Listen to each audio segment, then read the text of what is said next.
I tell you what, that sound never gets old. I don't care how many times oh man. What do we got out here? All this rain. What are we gonna do about this? What's up, everybody? Welcome back to the channel. Hope I'm losing you. I'm back, okay. Hey, what's up, everybody? I hope you guys are having another good day, man. So you guys, I was sitting on no crap. Today's Sunday, football afternoon, sitting on the couch, and I'm like, man, I gotta make a video. I got to make a video. It's just I've been lazy about it, so I'm making a video, okay? We did have a very brief live stream yesterday, Saturday evening or Saturday night. I watched the Hurricanes play Clemson. It was an eventful night, to say the least. But besides that, you guys, I hope you guys are having another good day, a good week, whatever you're doing. But we're gonna talk a little bit about top 3 assurance mods you should do regardless of the status of your diesel truck, okay? More specifically, the Cummins, all right? I get a lot of messages on Instagram, people saying, hey man, just picked up this 6.7, just picked up this 5.9, don't want to do nothing crazy, just cold air intake, you know, I'm using it for work, I'm using it for hauling, I just want assurance in it, okay?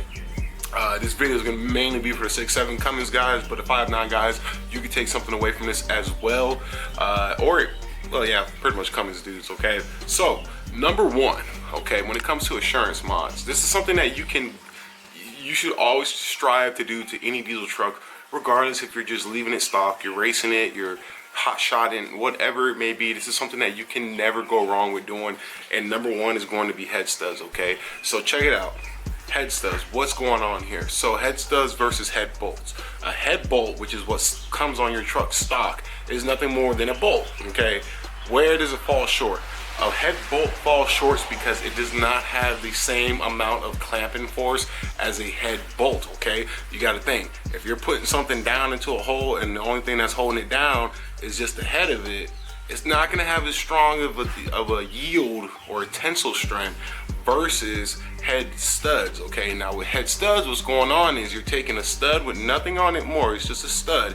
You're screwing it down into that hole on your engine block, but then you're coming behind it with a washer and a nut, okay? And what that does is it creates a better clamping force, so that way it seats that head down a lot better than a head bolt does, okay? Now you're probably saying, oh, I thought you only need to do head studs if you're running, you know, high boost, drive pressure's high and stuff like that. Hey, you can still blow head gaskets on a stock 6.7, stock 5.9 truck.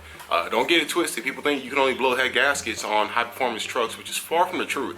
There's a lot of people out there who blew a head gasket and all they have is a tuner and that's it, really, okay? Head studs you cannot go wrong with, okay? Now here's the cool thing. Time's changing as time goes on, okay? For the longest, ARP has been the one and only people you can go through to get head studs, really. I know there may be onesies and twosies way out there where a couple people might know about them, but across the whole nation, ARP, okay? First thing they say is, hey, you got some ARP head studs, and go from there, okay? ARP offers 2 models, the 420s and we're gonna call them 625s just because that's what everybody calls them. 420s versus 625s. I tell people this all the time. You do not have to go spend 1,100 bucks on 625 head studs. You really do not. Here's the biggest thing you're getting out of going from a 425 or 420 to 625. Reusable, okay? So if you want to take your head off to conduct maintenance or send it into the machine shop to get head work done, or you're swapping the head gasket, you can reuse your you can reuse your 625 head studs, okay? Thing is that with 420s, once you torque them and they stretch, that's kind of it. Like, you're not going to get the same clamping value and clamping force out of them compared to brand new as if you were to reuse them later on. Long story short, they're going to be weaker, okay? It's just like head bolts, where you never reuse head bolts. Once you take head bolts off the truck, you always need to put new head bolts on. Yeah, I'm sure there's somebody out there that's probably gotten away with doing it. Good for you. But best rule of thumb is you always want to put new head bolts on, okay? And that same concept applies with 420 head studs.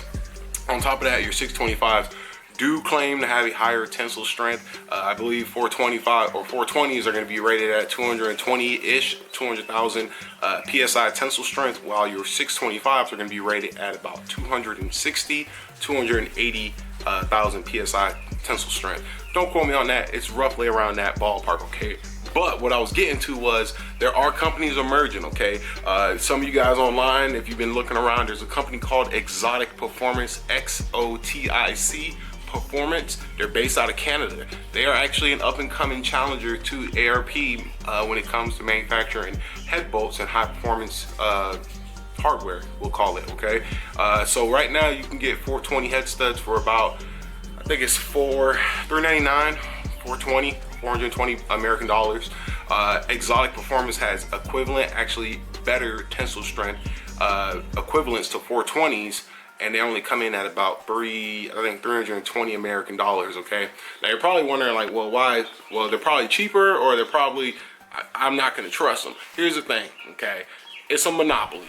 They have, if nobody is out there to challenge pricing, and it's the same thing like Forged Wheels back in the day when American Forged Specialty and Fuels were like the only companies you can go with. If there's nobody out there to challenge the industry and to make it competitive, companies are going to take it and run with whatever prices they want. So what does that mean? For the longest time, nobody else was producing head bolts. So ARP, they're like, well, shoot, whatever price we set, they're gonna buy it because they're going to want it and they're going to need it, okay? So just, be cognizant of that and keep, kind of keep your ears open about that type of stuff, okay? But you can never go wrong with head studs. Excellent assurance mod, upgrade. Even if you have a bone stock truck, highly recommend head studs, okay? Number 2 is going to be PIDs, okay? More specifically, a monitor, all right? Monitors is something that every diesel truck can have. Stock, high performance, it doesn't matter, okay? More specifically, something like, I know recently there's a bunch of hype around the Banks iDash, but I got an Edge CTS3. I used to have an Edge CTS2.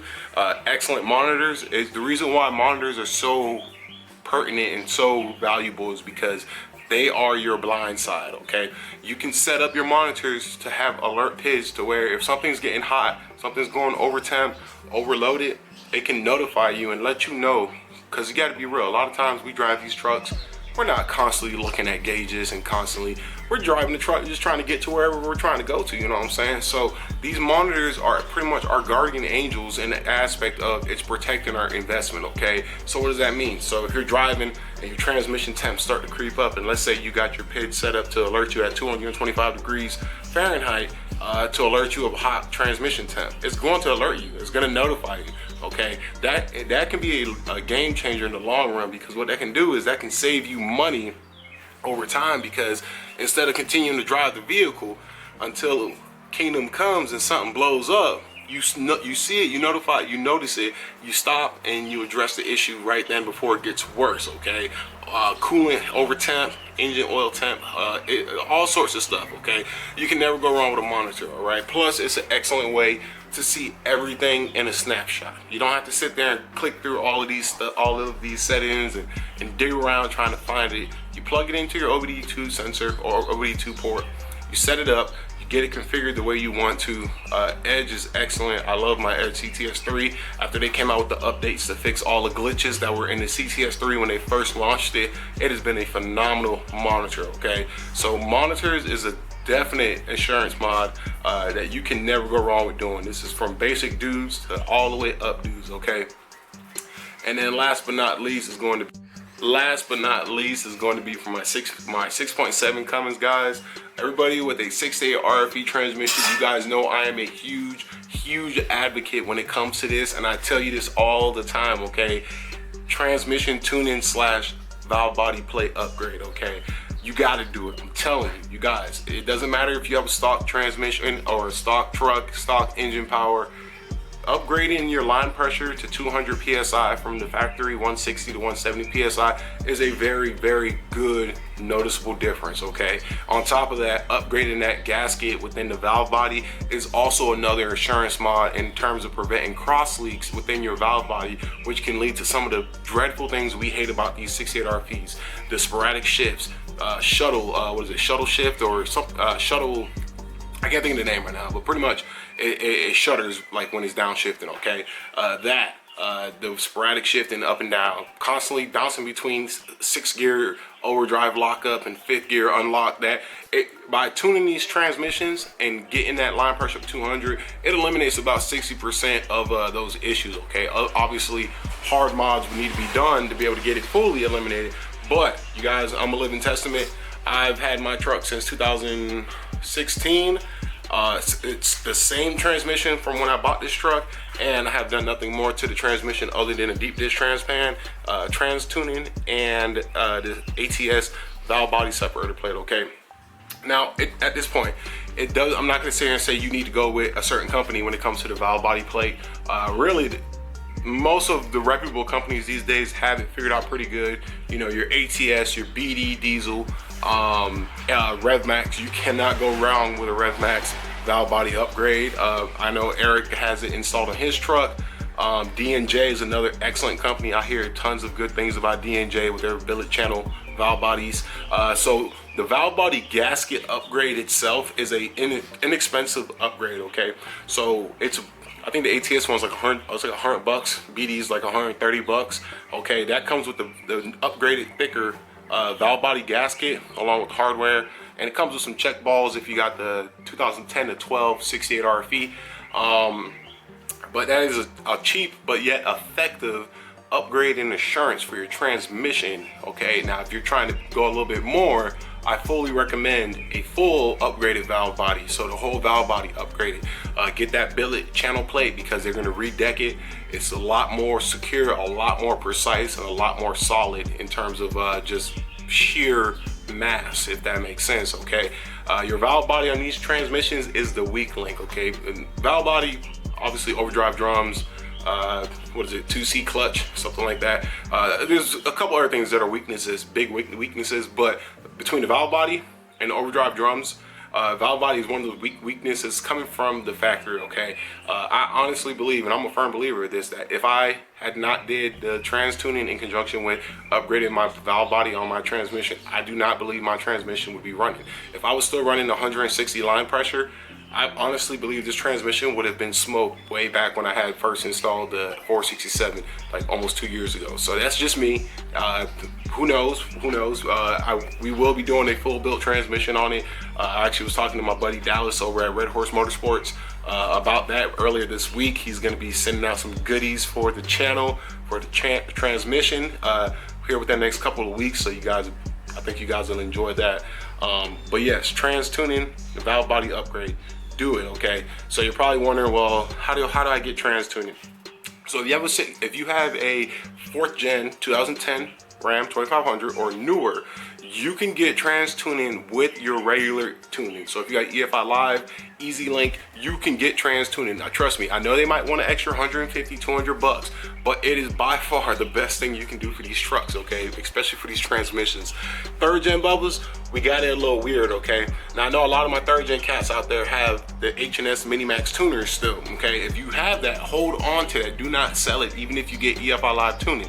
You can get H&S Trans Unlock tuning, and with that feature, you can raise your line pressure, change your shift points, change your lockup strategy with the H&S tuner. That's the route I did because I used to have the H&S as tuning before I went to EFI Live.